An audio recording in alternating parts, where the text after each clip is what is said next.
Months turned into years, and the lessons she learned from her mentor began to take root. Her music wasn't just notes on a page anymore. It had depth, texture, and soul. She practiced relentlessly, often staying up late into the night, tweaking melodies until they felt just right. The tiny apartment she called home became a sanctuary of sound, filled with scribbled sheet music and the faint hum of her keyboard.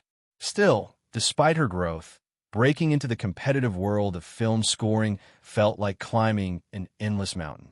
Then, one day, an opportunity landed in her lap almost by accident. A friend of a friend was working on an independent film, a small project with a shoestring budget, and they needed someone to compose the score. It wasn't glamorous, and the pay was barely enough to cover groceries, but it was real. For the first time, someone trusted her to bring their vision to life through music. She threw herself into the project with everything she had. The film was about loss and redemption, themes that resonated deeply with her own struggles. Sitting at her keyboard, she let the story guide her fingers, crafting melodies that mirrored the character's pain, hope, and eventual healing. When the director heard her work for the first time, his eyes lit up. "This is exactly what I wanted," he said, his voice tinged with awe. "It's like you crawled inside my head." The finished film premiered at a local festival, drawing modest crowds. But when the opening scene unfolded, accompanied by her haunting piano theme, the audience fell silent. By the end, people were wiping tears from their eyes, moved not just by the story but by the music that tied it all together. Critics took notice too, praising the score as the heartbeat of the film. Word spread quickly, and soon her name started appearing in conversations among filmmakers looking for fresh talent. Offers began trickling in: short films, documentaries, even a low-budget drama. Each project pushed her further, forcing her to adapt her style to fit new stories and moods. Some days were exhausting, others left her exhilarated. But every note she wrote brought her closer to the dream she'd carried since childhood. Slowly but surely, Hollywood started opening its doors to her. One breakthrough moment came when a well-known director attended a screening of one of her films. Afterward, he approached her backstage, shaking her hand firmly. "Your music stayed with me long after the credits rolled," he said. That compliment meant more to her than any paycheck ever could. It was proof that her work wasn't just background noise, it mattered. By now, her life had transformed completely. Gone were the days of serving coffee or folding laundry. Instead, she found herself in professional studios, surrounded by musicians who played her compositions with breathtaking precision. Yet, even amid the growing recognition, she never lost sight of where she came from. Every piece she wrote carried echoes of that old attic piano, reminders of the shy girl who once dreamed of something bigger. For the first time in her life, she felt unstoppable. But deep down, she knew this was only the beginning. There were still mountains to climb, stories to tell, and hearts to touch. And she was ready. Isco Expand Crow, without heading 400 words in simple English words. Part 5. It should be interesting, and every part should be engaging so the audience doesn't get bored. Also keep the wording simple and natural tone. Also make the script human-centric, and don't give feel of AI generated. Also don't create violated content, which can affect YouTube policy. Also don't use names like Marcus, Sarah, Emma, Jamal, etc. In a quiet little coastal town where the salty breeze mingled with the sound of seagulls, there lived a young girl who had a secret world all to herself. She wasn't like the other kids her age. While they ran around playing tag or splashing in the waves, she spent most of her time exploring an old upright piano that sat forgotten in her grandmother's attic. The piano was covered in dust, its keys yellowed with age. But when she pressed them, something magical happened. A melody would fill the room, soft and uncertain at first, yet full of promise. No one really knew how the piano ended up there. Her grandmother said it belonged to someone long gone, a relative no one talked about much anymore. But for this shy, dreamy-eyed girl, it became more than just an old piece of furniture. It became her escape. At school, she often fell out of place, too quiet to speak up, too awkward to fit in. But sitting on the creaky wooden stool in the attic, her fingers dancing over the keys, she didn't feel invisible anymore. Music gave her a voice, even if it was one only she could hear. Her parents noticed her growing attachment to the piano. They weren't rich, far from it, but they saw how much joy it brought her. So they scraped together what little money they had and hired a local music teacher to give her lessons once a week. Those lessons were precious to her, though she struggled at first. Her hands were small, and sometimes the notes came out wrong. But every time she stumbled, she'd try again, determined to get it right. It wasn't about perfection, it was about feeling. Every song she played told a story, whether it was happy, sad, or somewhere in between. One day, while staring out the attic window at the endless ocean, she decided to write her own tune. She didn't know anything about composing back then, but she didn't care. She let the rhythm of the crashing waves guide her, her fingers hesitantly finding their way across the keyboard. What emerged was a simple, haunting melody that seemed to echo the vastness of the sea outside. It wasn't perfect, but it was hers. That moment changed everything. For the first time, she realized she could create something beautiful out of nothing. And deep down, she swore to herself that someday people would listen to her music, not because they had to, but because they wanted to. The years passed, and life wasn't always easy. Money was tight, and there were days when practicing felt impossible. But through it all, the piano remained her constant companion, her safe haven. Little did she know, those early days of tinkering with melodies in a dusty attic would set the stage for a journey far beyond what she ever imagined. A journey that would take her from the quiet corners of her hometown to the dazzling lights of Hollywood. Isco expand crow without heading 400 words my in simple English words. Part 2, it should be interesting, and every part should be engaging so the audience doesn't get bored. Also keep the wording simple and natural tone. Also make the script human-centric and don't give feel of AI generated. Also don't create violated content, which can affect YouTube policy. Also don't use names like Marcus, Sarah, Emma, Jamal, etc. As the girl grew older, her love for music only deepened. She wasn't just content with playing songs anymore. She wanted to understand them, to feel what the composers felt when they created those timeless pieces. One evening, while flipping through channels on an old black and white TV, she stumbled upon a classic film. The story was simple, but something about the way the music swelled during key moments caught her attention. It wasn't just background noise. It was alive, breathing life into every scene, making her heart race and her eyes well up with tears. That night, she realized music wasn't just meant to be heard. It was meant to tell stories. From that moment on, she became obsessed with film scores. She started watching movies just to listen to their soundtracks, scribbling notes about how certain melodies made her feel. She'd pause scenes mid-cry or mid-laugh, rewinding over and over to catch the subtle rise and fall of the notes.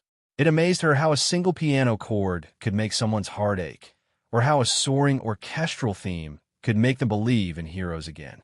This was magic, real, tangible magic, and she wanted to be part of it. But dreams like hers didn't come easy, especially not in a small town where opportunities were as rare as rain in a drought. Still, she couldn't shake the idea of moving to Los Angeles, the city where all the great composers worked.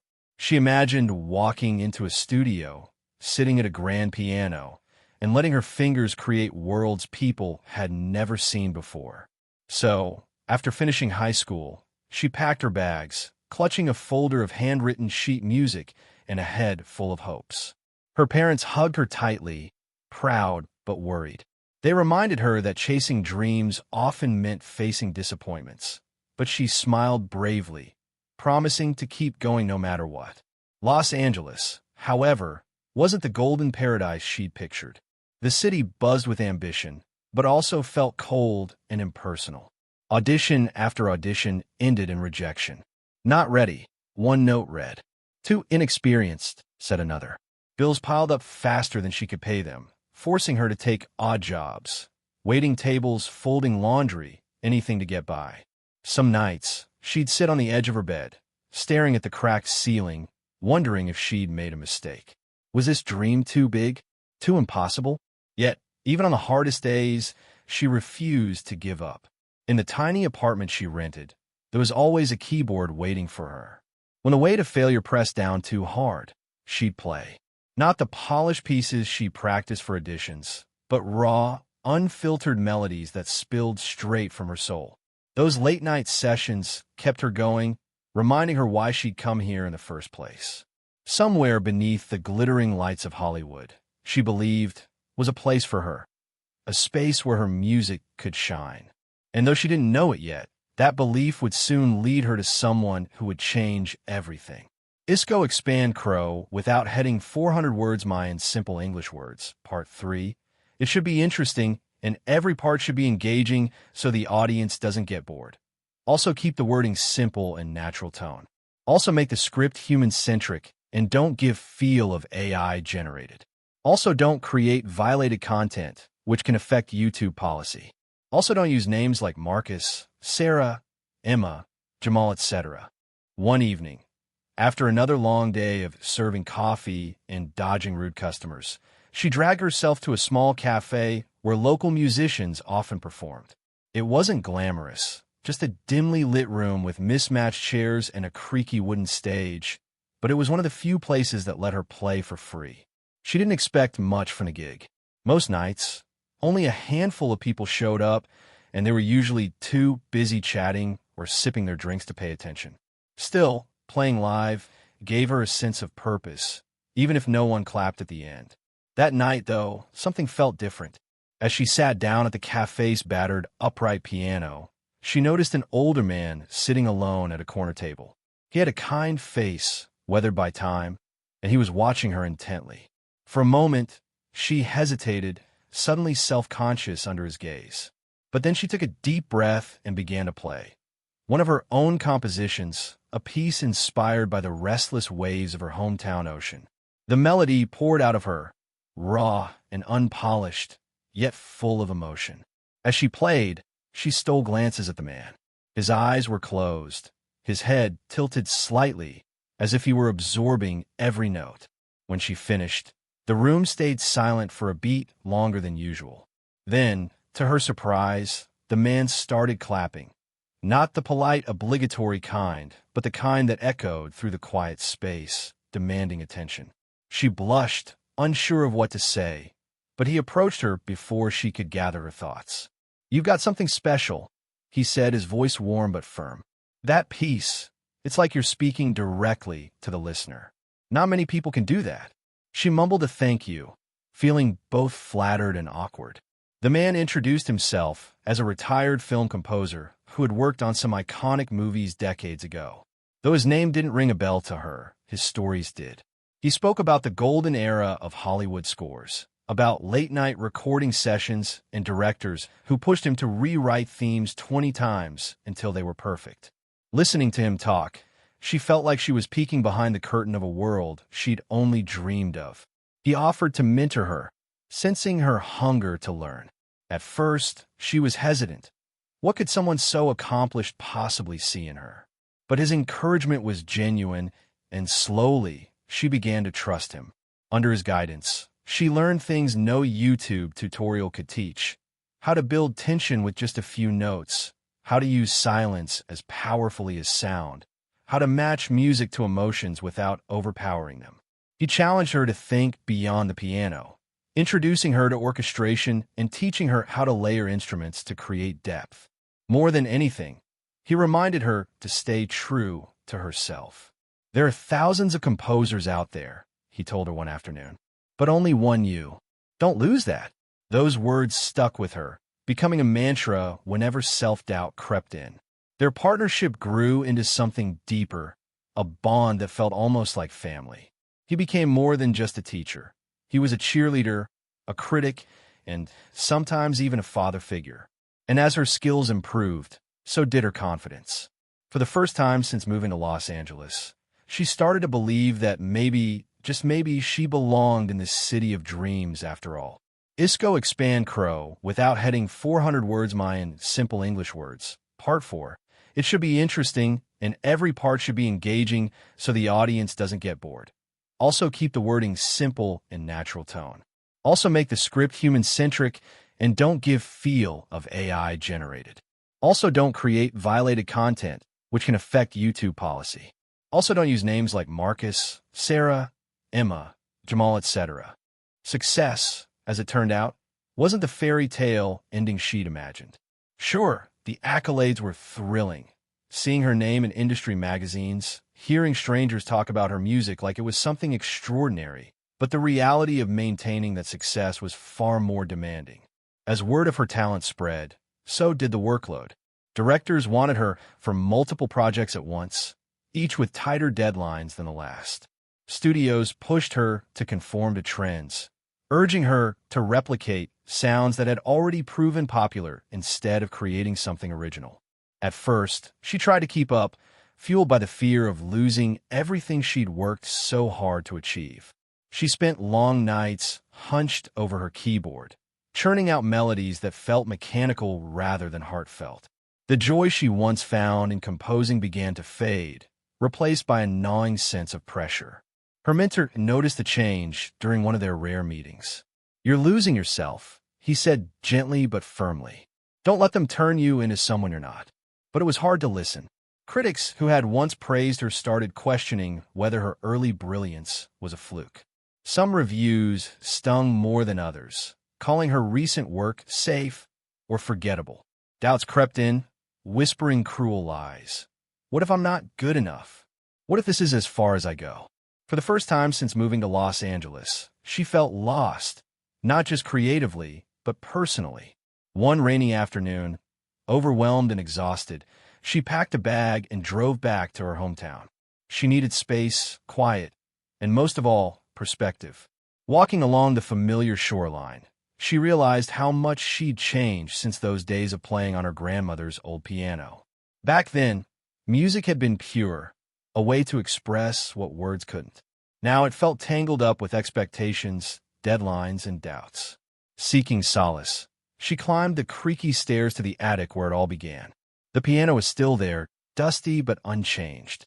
Sitting down on the worn stool, she ran her fingers over the keys, letting the notes spill out without thinking too much. No rules, no audience, just her and the music. It was clumsy at first, disjointed even, but soon a melody emerged, one that felt raw and honest, like baring her soul to an empty room. That night, staring out at the dark ocean, she made a decision. If she wanted to survive in this world, she had to reconnect with why she started making music in the first place. She couldn't control what others expected of her, but she could stay true to herself. Inspiration struck unexpectedly.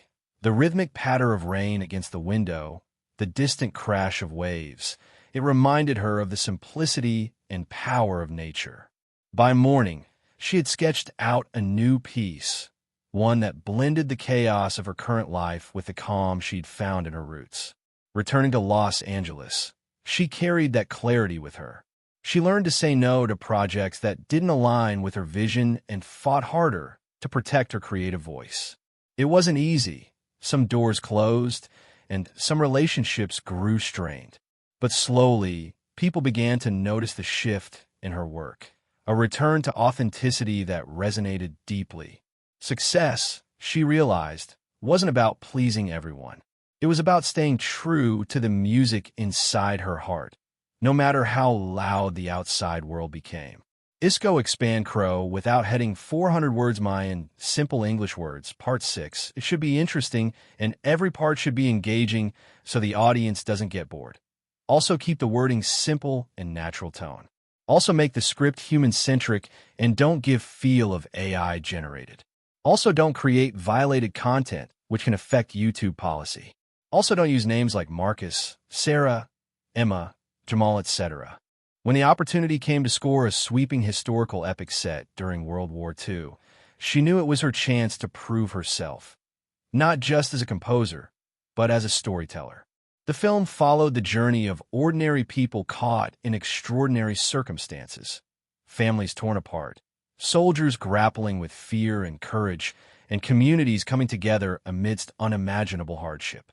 It was a story about resilience, hope, and the human spirit, themes that resonated deeply with her own life. She approached the project with everything she had, pouring countless hours into research before writing a single note. She read diaries of soldiers, listened to recordings of wartime songs, and even visited museums to see artifacts from that era. She wanted every chord, every melody to feel authentic, to honor the real lives behind the fictional characters on screen. Her mentor's words echoed in her mind. Let the music speak for those who can't. The score became her most ambitious work yet. She combined lush piano arrangements with haunting strings and powerful choral elements, creating a soundscape that felt both intimate and monumental. There were moments of quiet reflection, a lone piano echoing the loneliness of a soldier writing a letter home, and explosive crescendos that captured the chaos of battle. But what made the score truly special was its emotional core.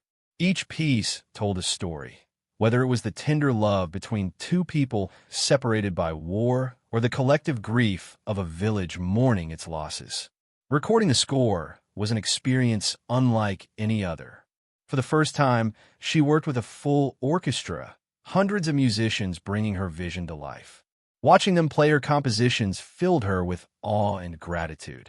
At one point, the conductor turned to her after finishing a particularly moving section and said, "This is why we do what we do."